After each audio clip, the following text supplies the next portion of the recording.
Assalamualaikum warahmatullahi wabarakatuh. Perkenalkan, nama saya Diana Utari Anwar dari Fakultas Bahasa dan Seni, jurusan Pendidikan Tari.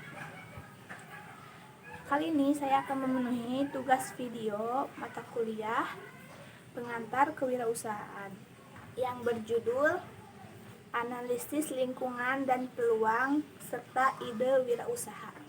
Kali ini kita coba bahas dua hal, tidak hanya terkait dengan analisis lingkungan bisnis dan peluang pengusaha, juga termasuk berbagai ide dan gagasan dalam berwirausaha.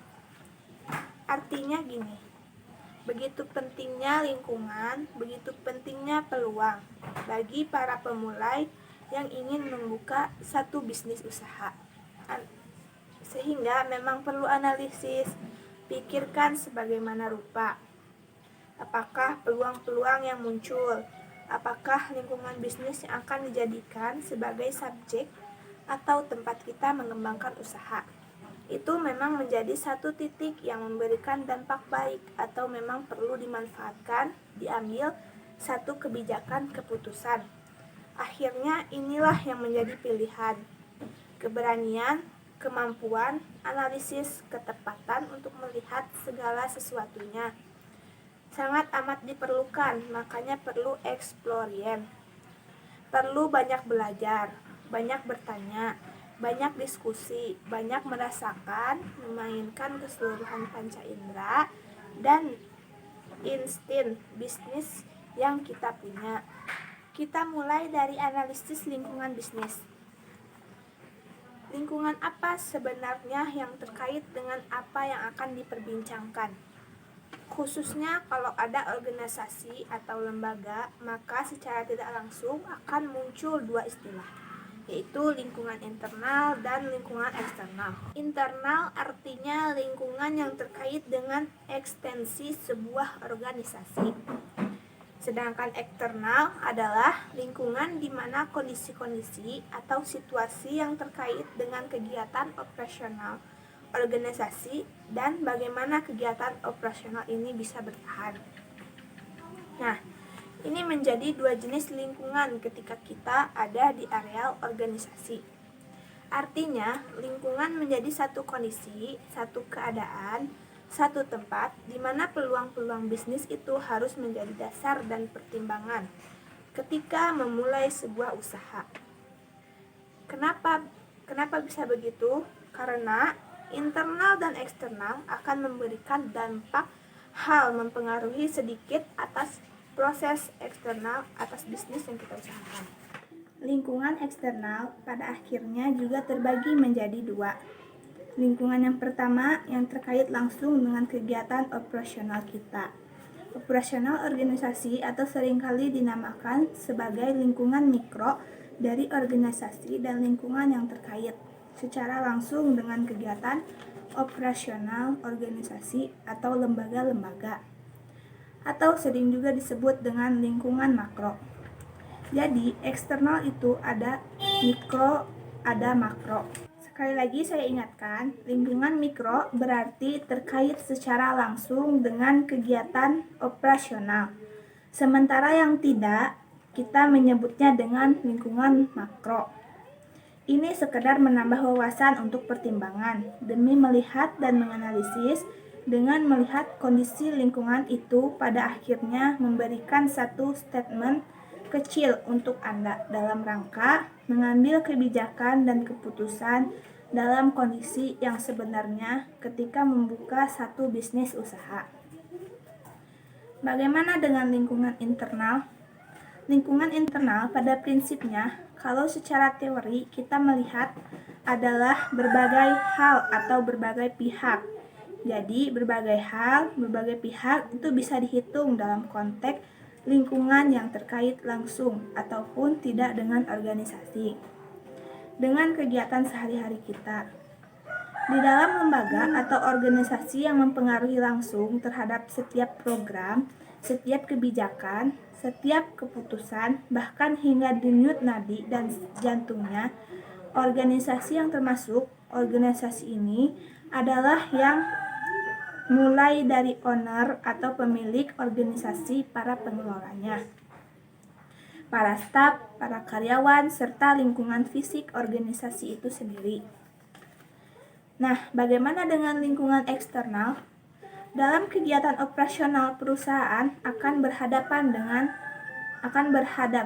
dan kadang-kadang senantiasa secara disengaja ataupun tidak, itu akan berusaha menyesuaikan diri dengan lingkungan yang terkait dengan lingkungan makro perusahaan dan lingkungan yang tidak terkait pula dengan lingkungan makro. Dan lingkungan mikro adalah pelanggan termasuk pesaing di dalamnya. Ada pemasok, bahkan partner strategi. Sedangkan lingkungan makro, siapa kira-kira yang menjadi mereka yang kita anggap terlibat dalam konteks lingkungan makro, mulai dari pembuat peraturan atau mereka yang kita sebut sebagai regulatornya perusahaan atau organisasi yang termasuk pemerintah, lembaga-lembaga non-pemerintah atau masyarakat sekitarnya. Nah, kegiatan bisnis akan menjadi sistem tidak terlepas dari lingkungan sekitarnya. Apakah lingkungan makro tadi atau lingkungan mikro? Dalam konsep bisnis, semuanya menjadi satu kesatuan yang tidak terpisahkan. Sebagai satu sistem organisasi menjadi utuh ketika melihat berinteraksi langsung dengan lingkungan, yaitu keseluruhan lingkungan yang mengikutinya.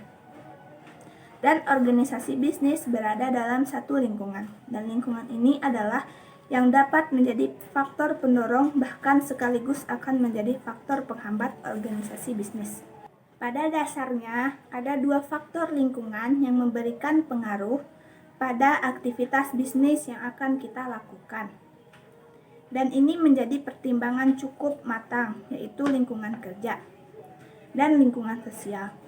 Dalam konteks bisnis akan menjadi faktor lingkungan yang sangat kuat. Lingkungan kerja memasukkan semua elemen yang relevan dan ini pada prinsipnya memberi pengaruh dan sekaligus mempengaruhi organisasi secara keseluruhan. Elemen-elemen tersebut adalah pemerintah, kreditur yang termasuk di dalamnya yaitu karyawan, pemasok, itu sudah pasti konsumen, juga pesaing, dan sebagainya. Sementara lingkungan sosial itu meliputi berbagai tekanan-tekanan umum yang mempengaruhi secara luas. Misalnya, tekanan di bidang ekonomi, tekanan di bidang teknologi, tekanan di bidang politik, tekanan di bidang hukum, dan tekanan di bidang sosial dan budaya. Yang secara tidak langsung tidak setuju ataupun tidak sepakat, ini akan memberikan dampak atau proses perusahaan bisnis yang kita lakukan. Coba kita lihat dari lingkungan ekonomi.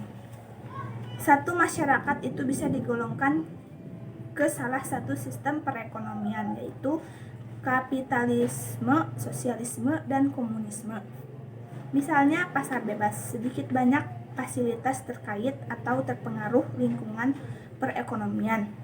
Jadi bisa tidak perekonomian menjadi faktor yang mempengaruhi hampir ke semua lini, ke semua prospek, sehingga berpengaruh kepada kebijakan keputusan bisnis yang akan kita lakukan. Dan yang kedua, sistem teknologi. Ini meliputi manufaktur atau teknologi produk, termasuk jasa teknologi bisnis, dan kesemuanya adalah pengetahuan manusia, peralatan masuk di dalamnya. Metode kerja, sistem pengolahan, peralatan elektronik, peralatan komunikasi juga terindikasi dalam konteks ini.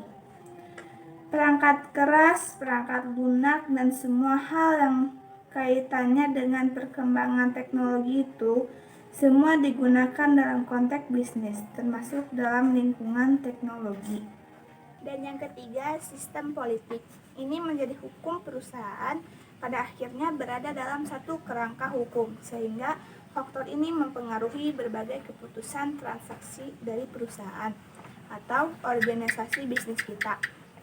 Lingkungan hukum politik itu punya peran dalam pembuatan aturan bisnis. Paling tidak tentang apa yang boleh, tentang apa yang tidak boleh.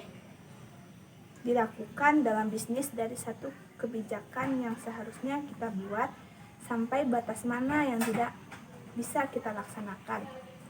Dan Undang-Undang Perlindungan Konsumen dan Undang-Undang Perlindungan Konsumen misalnya hukum bisnis, regulasi bisnis, dan juga pengaruh pemerintah atas satu aktivitas bisnis menjadi bagian dari proses ini. Hingga ini dalam perjalanannya Anda akan punya perlindungan hukum.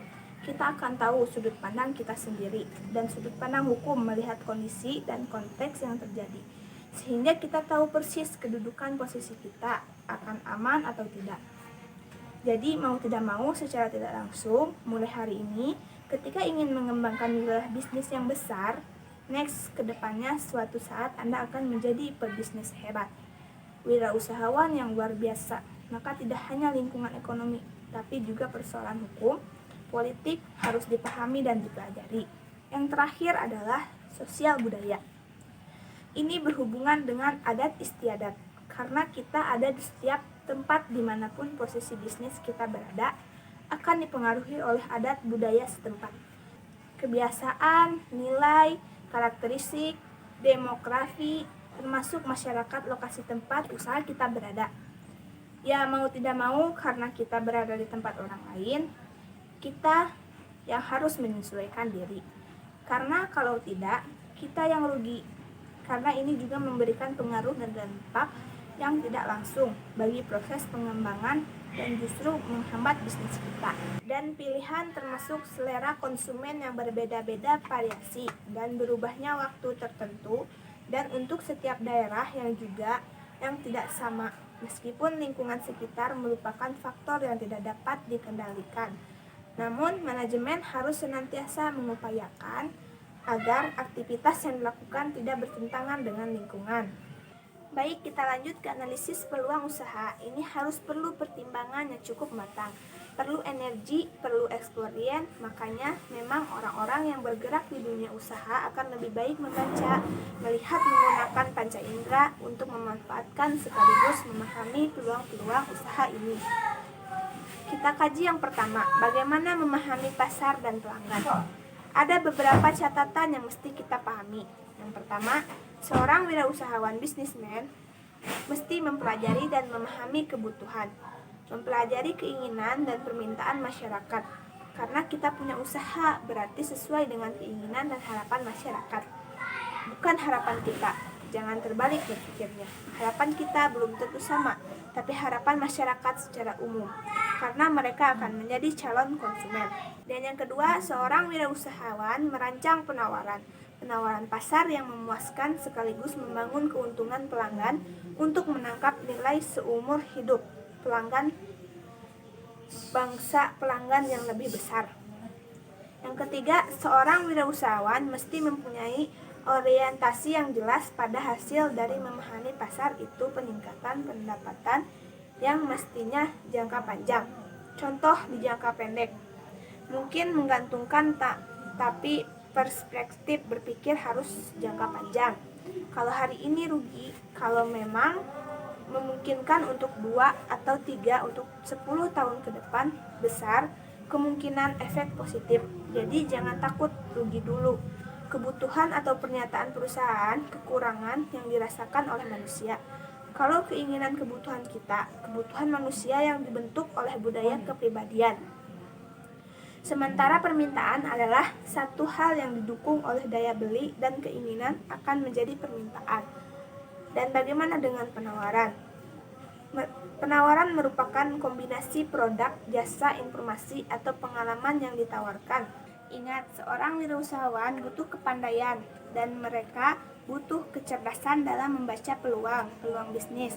Mereka butuh kemahiran dalam mengamati kondisi sekitar yang terjadi. Perlu insting kuat berpikir kreatif, menentukan suatu bisnis apa yang banyak dimiliki konsumen lain dan peluang mana yang bisa digunakan atau mereka manfaatkan. Yang terakhir, untuk melihat bahwa gagasan usaha yang kita pikirkan berdasarkan peluang, berdasarkan analisis lingkungan, dan juga berbagai kondisi yang sudah kita pertimbangkan. Kadang-kadang juga mengalami kegagalan, oleh karena itu dari awal kita harus punya asumsi atau pemikiran berbagai kemungkinan yang menyebabkan terjadinya kegagalan dalam mewujudkan gagasan usaha tadi. Apa penyebabnya? Sehingga nanti kita bisa berantisipasi terhadap segala hal yang memungkinkan hal tersebut terjadi. Kegagalan memang tidak bisa dipisahkan dalam proses wirausaha. Siapapun, bahkan orang hebat, rekan bisnis, bahkan bisnis handal sekalipun, pasti pernah mengalami kegagalan. Kegagalan itu disebabkan oleh karena tidak teliti, kurang teliti dalam meneliti dokumen-dokumen yang ada, terlalu cepat percaya, terlalu cepat puas, terlalu cepat mengambil keputusan. Oleh karena itu, dalam melatih tenaga yang benar-benar ahli dalam bidangnya, hingga faktor ketelitian itu menjadi jaminan. Kegagalan bisa disebabkan oleh salah dalam perhitungan atau memperhitungkan sesuatu. Misalnya dalam penggunaan rumus atau cara menghitung, sehingga ada hasil yang keluar menjadi tidak akurat atau tidak sesuai dengan estimasi kita di awal. Jadi, semakin kesini makin berat bahasanya. Tapi ini dia, kalau ingin menjadi lebih serius, semuanya harus ada dalam pikiran kita dan dalam pertimbangan kita. Cukup sekian dari saya. Mohon maaf bila ada kata-kata yang kurang berkenan. Saya tutup. Wabillahi taufiq wal hidayah. Wassalamualaikum warahmatullahi wabarakatuh.